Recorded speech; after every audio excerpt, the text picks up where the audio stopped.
Bonjour, je me présente, mon nom est Marie Montpetit, je suis intervenante psychosociale. Je suis bachelière diplômée et je travaille depuis plus de 20 ans avec des individus et les familles en rencontre privée. J'offre aussi des conférences sur plusieurs sujets et je suis également auteure de 2 livres, dont le dernier qui vient de sortir, Les devoirs et les leçons, de la guerre à la complicité.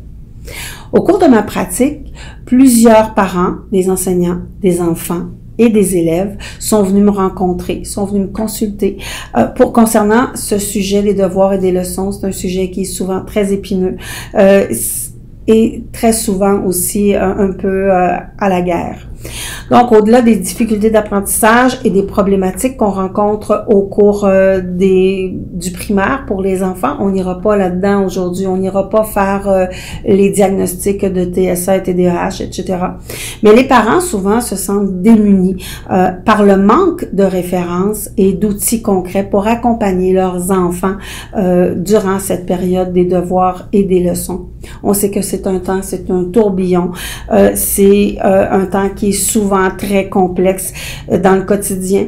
Ce que j'appelle un fameux 5 à 7 qui ressemble en rien à ce qu'on a connu lorsque nous étions célibataires ou que nous avions tout simplement pas d'enfants. Ce livre-là est constitué, donc il est divisé en 4 périodes de 4 temps bien distincts. Donc la première partie, elle est consacrée à l'autonomie, au développement de l'enfant. Cette autonomie-là qui est tellement convoitée chez les adultes, en fait, ce qu'il vit au cours de la période latente du primaire et même du secondaire. La section suivante du livre, c'est dédié aux parents, c'est dédié aux éducateurs. Donc, comment se passe votre quotidien et comment mieux intégrer la période des devoirs et des leçons et de passer plus facilement et plus aisément à travers ce temps si obligatoire aussi, faut se le dire. La troisième partie du livre, c'est une qui est consacrée uniquement aux trucs et astuces. On va y revenir un petit peu plus tard. Et finalement, la dernière partie, et non la moindre, est consacrée à la rencontre parents-professeurs. Donc, des trucs pour vous, chers parents, et aussi des outils, chers professeurs, pour vous, qui vont faire en sorte que la période de rencontre du parent et du professeur va se faire de façon j'allais dire pas sécuritaire, mais plus agréable et pour aller vraiment cibler qui est à la fois pour l'élève et l'enfant. Donc, c'est un peu ça, ce livre du devoir et des leçons.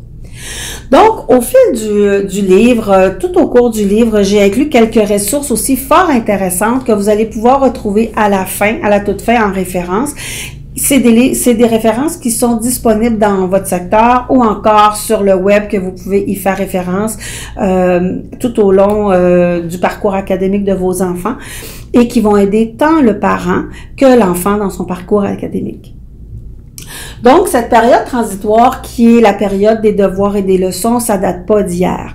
Hein? Moi, j'avais une tante Aline qui me disait « Ah, ce fameux 5 à 7, vous savez ce que je vous disais tantôt. » Donc, ce 5 à 7, cette période-là où on revient du boulot, on est fatigué, nous, en tant que parents, faut préparer le souper souvent.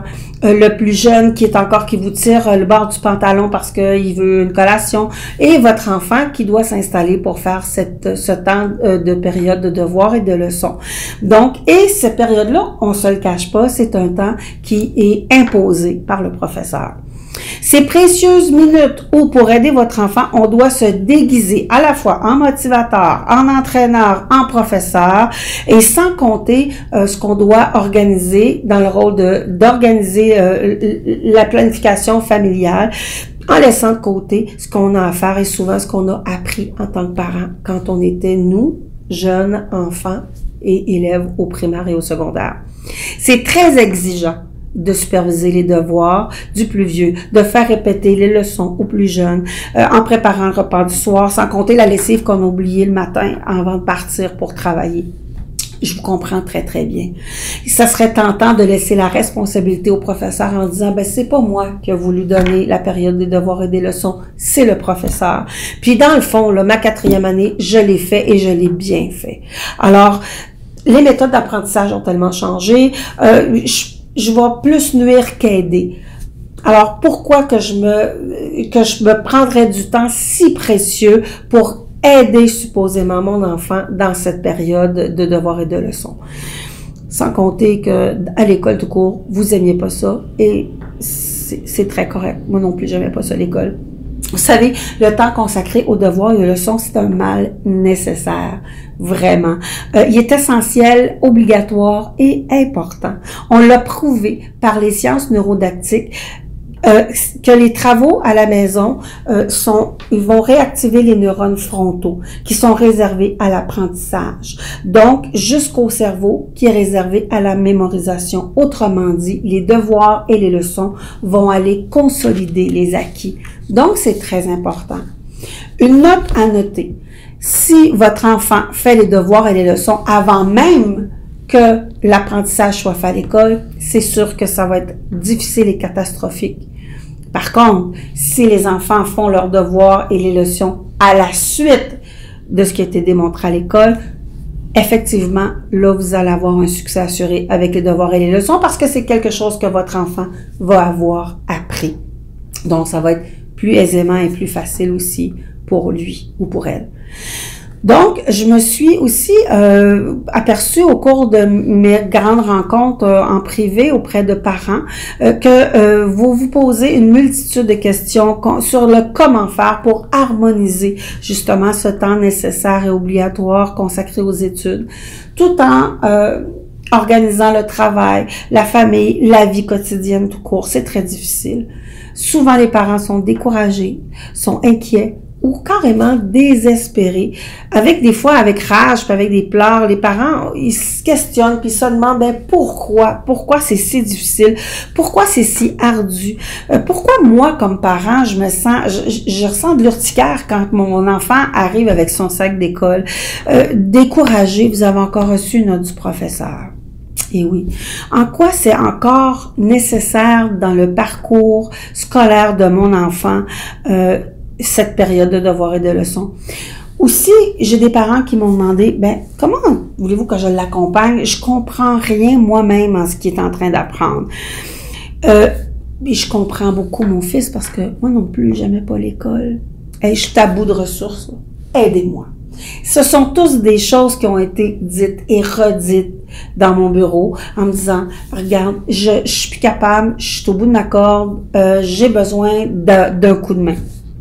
Puis en plus, les méthodes d'enseignement ont bien changé avec celles que nous, on a reçues quand on était jeune, quand on était au primaire. Donc, et encore moins au secondaire, c'est sûr et certain. Un parent m'a déjà dit à Bouna, écoute, moi, là, qui haïssais l'école, je suis en train de refaire ma 2e année, ça n'a aucun sens. Je vous entends, puis je vous comprends.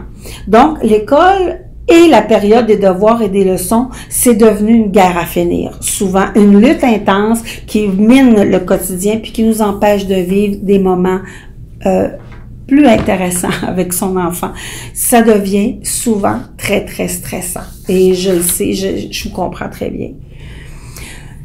À travers ce livre, j'ai essayez de vous donner des outils, de vous donner des pistes de réflexion. Je dis pas ici que j'ai la recette miracle qui vous allez faire le A plus B et tout va se régler. Non, loin de là, j'ai pas ça, j'ai pas ce don-là. Par contre, j'aimerais, à travers ce livre-là, vous faire redécouvrir avec moins de tension, moins de stress et pourquoi pas un brin de complicité avec votre enfant. Vous savez, en parlant de stress, j'entends souvent des gens me dire combien la rentrée scolaire est stressante. Pour beaucoup de raisons. Tout d'abord, budgéter. C'est pas évident la rentrée scolaire quand on a 1, 2, 3 enfants, les effets scolaires, l'achat des vêtements. J'entends encore des parents me dire, écoute, je comprends pas, il faut que j'achète 6 boîtes de papier mouchoir. Pourquoi 6? 12 crayons à la mine, sans compter les cahiers d'exercices imposés, c'est énormément de sous. Sans compter la visite chez le médecin, la visite chez l'optométriste, gérer les non, ça ne me tente pas de retourner à l'école, les non, tu t'en souviens, mon sac d'école, il était brisé de l'année passée. Ça n'a aucun sens. On est stressé et on arrive d'une période extraordinaire qui est l'été. Et là, on rentre vraiment dans un moule, dans un cadre beaucoup plus serré. Retourner à l'école veut dire l'automne. Donc, l'automne, c'est vite au service de garde, vite gérer l'heure du souper et surtout celui du coucher. Quand on a passé du bon temps durant l'été, c'est difficile de retourner à un horaire régulier. Les activités parascolaires, ça aussi, il faut y penser. Les activités de fin de semaine qui reviennent. Bref, on a l'impression que cette période-là, sans compter les fameux devoirs et les leçons, il me semble qu'on n'en avait pas vraiment besoin de tout ça. Ce sont des nombreux déclencheurs de tension, de stress qui vont miner votre quotidien dans cette rentrée scolaire, juste cette période-là. Donc, ces passages obligés dans notre vie, dans la vie de votre enfant surtout, et qui par la bande viennent perturber la vôtre. Ça, c'est clair. Je vous dirais pas ici, ben prenez donc un petit temps pour vous, hein, ça va vous faire du bien. Non, parce que vous allez m'envoyer paître dans les fleurs, puis vous allez avoir toutes les raisons du monde de me le dire aussi, parce que c'est vraiment pas vrai que prendre un petit temps pour soi, c'est d'aller prendre un petit 15 minutes. C'est vraiment pas ça. Vous avez l'attention dans le plafond. Puis c'est pas vraiment le temps de faire une blague puis de prendre ça à la légère parce que c'est stressant, c'est pas amusant, ça demande de la concentration et de l'organisation. Je reviens souvent au mot organisation, mais un des trucs vraiment pour être en mesure de bien gérer tout ça, c'est de s'organiser. Donc, l'attention est palpable chez vous, mais chez votre enfant aussi. Et c'est ça qui est important de bien comprendre. Même si il y a hâte de retourner à l'école, même si elle est heureuse de retrouver ses amis, force est de constater qu'il y a du stress, il y a une certaine tension au début de la rentrée scolaire. Il y en a aussi tout au long de la rentrée, tout au long de l'école, pardon, mais la rentrée scolaire, c'est une étape. Pensez aux enfants qui passent du primaire au secondaire, ceux qui passent du préscolaire au primaire, ceux qui passent du CPE au préscolaire. Et on n'oublie pas ceux qui passent du secondaire au cégep et du cégep à l'université. Chaque rentrée scolaire a son lot de tensions. Et c'est vrai. Vous changez d'emploi, on est stressant. On est stressé, c'est stressant, on sait pas, c'est un peu de l'inconnu. C'est la même chose pour vos enfants. C'est pas vrai qu'on s'adapte à tout facilement. Ça prend une période d'adaptation. Donc, le stress peut être vécu aussi par la rentrée scolaire tout au long de l'année par votre enfant, pour une multitude de raisons, par des facteurs qui vous échappent, puis vous voyez pas nécessairement. Puis c'est correct parce qu'on peut pas tout voir, hein? On est occupé à faire bien d'autres choses et on n'est pas notre enfant, on ne le voit que par la perception, par nos yeux à nous. Par contre, ce que vous pouvez percevoir, voir et entendre, ce sont ces changements d'humeur de votre jeune, des malaises même qui peuvent aller au malaise physique, qui persistent et qui ne s'expliquent pas. Selon vous, on fait un petit exercice là, on jase vous et moi là. Qu'est-ce qui peut être des déclencheurs pour votre enfant, votre jeune? Ça peut être des facteurs stressants. Parce que les devoirs et les leçons, c'est une chose, mais quand on a de la difficulté à se concentrer, c'est qu'il y a quelque chose qui vient de l'extérieur, souvent. Donc, ça peut être un défi, une menace. Ça peut être tout simplement une peur qui est inexpliquée. Ça peut être une note ou un examen. On a peur. J'ai quelqu'un, un jeune, un jour qui m'a dit, moi, je peux pas rentrer en 4e année parce que je ne sais pas qu'est-ce que je vais apprendre. Il était inquiet de ça. Donc, des peurs qui sont qu'on ne peut pas contrôler. L'avenir aussi, ça peut être très stressant des enfants qui rentrent en 6e année et pour qui vont passer des examens au mois de novembre pour leur entrée au secondaire. C'est très stressant pour ces élèves-là. Ça peut être la santé d'un proche aussi, c'est pas nécessairement relié avec l'école, mais ça peut être relié aussi avec la famille élargie. On parlera sûrement pas d'intimidation parce que vous le savez comme vous, comme moi, que l'intimidation fait des ravages. Ou tout simplement la rentrée scolaire. Donc, ce sont tous des facteurs déclencheurs, des facteurs stressants qui peuvent nuire à votre enfant. Et selon vous, selon votre perception à vous, qu'est-ce que peut occasionner ce grand stress-là chez votre enfant, chez votre adolescent? Ben, les facteurs physiques, ça peut avoir l'impression d'avoir une brique dans l'estomac, un mal de tête. Ça, souvent, les gens disent « Oh, j'ai mal à la tête ». Des sensations de papillons dans le ventre, parce que les stress peuvent être aussi bons, mais il reste que c'est un sentiment qui est présent. sensation de tension, de nervosité ou d'urgence d'aller souvent à la toilette. Souvent, on a cette urgence-là d'aller à la toilette souvent parce que, bon, on a un facteur stressant. Un sentiment de nervosité qui persiste, qui se continue dans le temps, sans qu'on comprenne pourquoi. Sentiment qu'on se sent oppressé, qu'on se sent pressé. L'irritabilité, aussi les changements d'humeur. Ce sont tous des choses, c'est selon la perception que nous, on peut voir. Les difficultés à dormir. Aussi, on a une situation qui nous perturbe. Difficulté à se concentrer aussi ou à se mettre à la tâche. Donc, ce sont tous des facteurs qui peuvent être stressants et que vous, comme parents, vous pouvez voir. Donc, une des façons qu'on peut, je vous dirais, mesurer. On va y aller avec la mesure. Parce que, vous savez, un stress, c'est nécessaire. C'est vital. Si on n'est pas stressé, oubliez ça, on vit pas. Hein, parce que ça nous prend un bon stress pour aller de l'avant. C'est ce qui va nous donner la force d'aller plus loin. Mais le stress peut aussi se transformer sur notre santé physique ou sur nos émotions aussi beaucoup.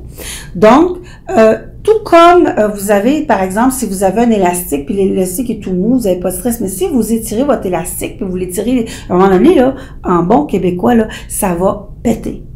Mais comme le stress chez vos enfants, ça peut arriver. J'ai le goût de vous présenter un outil aujourd'hui. Un outil que vous allez retrouver dans mon livre. Ça s'appelle la règle de tension. Vous l'avez ici à la page 130, ici, mais vous pouvez aussi le retrouver sous forme de signet. Ce qui est important ici, vous avez chacun de vos enfants allez avoir une règle de 10 cm dans son porte-crayon tout au long de l'année. Donc, ce que je vous présente ici, vous avez votre règle de tension. Si vous avez votre règle de tension, vous pouvez parler avec votre enfant. Ça se situe de 1 à 10. Donc, 1, 2, 3, tout va bien. On est dans une tension normale, ça va bien, on parle ensemble, on échange, on rit, c'est le bonheur. De 4 à 7, oh, c'est un peu tendu, mais on arrive encore à contrôler, on arrive à nommer les choses qui font en sorte que ça va pas bien, mais on a quand même un dialogue. 8 à 10, ça va pas bien du tout. On a mal à la tête, on a mal au cœur, on est vraiment hors de soi, on crie, on pleure, on n'entend rien. Donc, si votre enfant, vous le sentez qu'il est à 8 à 10, tout comme vous, si vous êtes à 8 à 10, j'irai pas vous dire, ben va donc prendre une petite marche, ça va t'aider. Vous risquez de péter les plombs et de sortir de votre petite règle de tension. Votre enfant, c'est la même chose. Donc, dans le fond, c'est d'aller trouver des outils quand votre enfant, ou vous, être dans un autre contexte, à la table, au repas, par exemple. Dites, j'ai un bel outil à vous présenter. Quand on est de 1 à 3, on continue, on fait nos trucs, ça va bien. Quand on se situe de 4 à 7, on se sent encore pas bien, mais si tu me dis que tu es à 9, je vais te laisser faire et on va attendre que la tempête passe. L'exemple le plus simple que vous pouvez faire, c'est de laisser toujours la règle, qu'elle soit dans son coffre à crayon. Vous pouvez la mettre sur le frigo ou à un endroit stratégique où tous les membres de la famille vont pouvoir le voir. Et à ce moment-là, même vous levez un matin pour une raison qu'on ignore, vous êtes dans le 7. Ça va pas très bien. Vous n'avez pas pris votre café. Je vous demanderai pas de redescendre à 3, c'est trop long. Mais ce que vous pouvez faire de 7 et descendre à 6,5 pour arriver à 6. Ah, ça c'est faisable. Vous donnez des outils, vous donnez des trucs pour y arriver. Ben là, je suis à 7, alors pour arriver à 6, mettons, je vais aller prendre un grand verre d'eau, puis je vais aller me rasseoir dans mon lit, puis je vais essayer d'aller retrouver mon sourire. Ah, ça peut être une bonne idée, pour être capable de revenir après en famille. Pour votre enfant, c'est la même chose. Quand on est à la table ou quand on est en train de jaser tout bonnement, on peut dire, OK, quand on est à 8, qu'est-ce qui serait pour toi intéressant et qui ferait en sorte que tu pourrais facilement retourner à 7? Ben, je pourrais, par exemple, prendre un temps pour aller courir 5 minutes dehors. OK, parfait. Donc, quand votre enfant va être en situation de crise ou qu'il dit, ben regarde là, je suis là, OK, qu'est-ce qu'on s'était dit? Que j'aille courir 5 minutes. OK, va courir 5 minutes, tu reviendras, puis on continuera par la suite.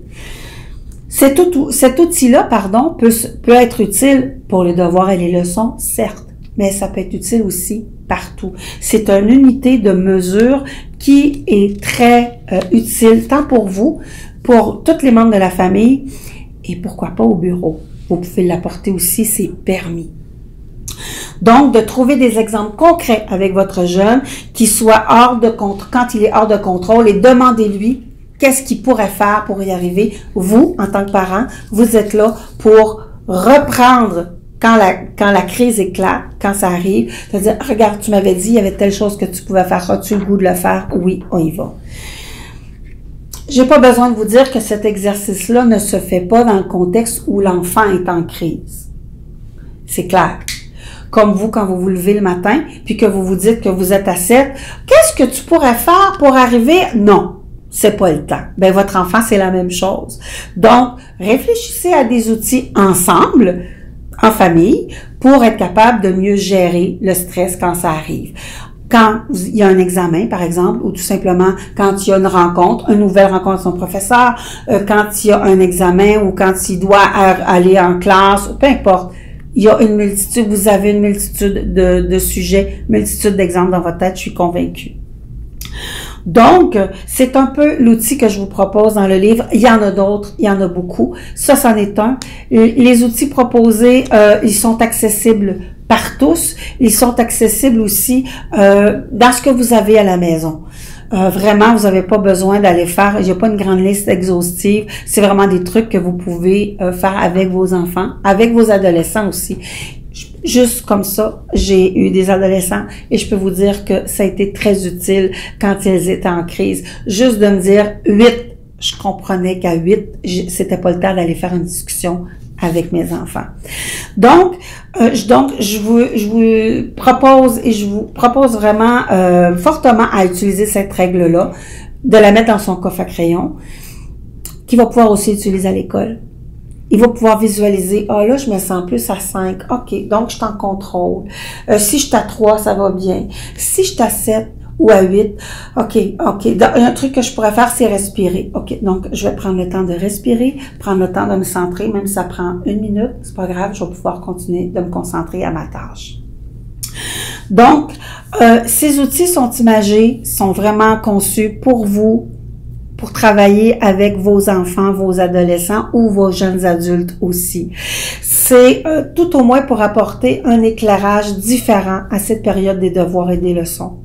Comme je vous ai dit tantôt, j'arrive pas avec des recettes miracles, mais vraiment avec des outils concrets que vous pouvez adapter à votre quotidien.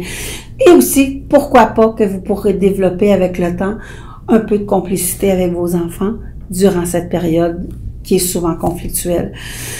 N'oubliez pas, en dernier point, si possible, d'utiliser beaucoup de votre empathie et de votre écoute. Et pourquoi pas un brin d'humour durant ce temps qui est les devoirs et les leçons. C'est pas toujours rose, ni pour votre enfant, ni pour l'élève, ni pour le parent.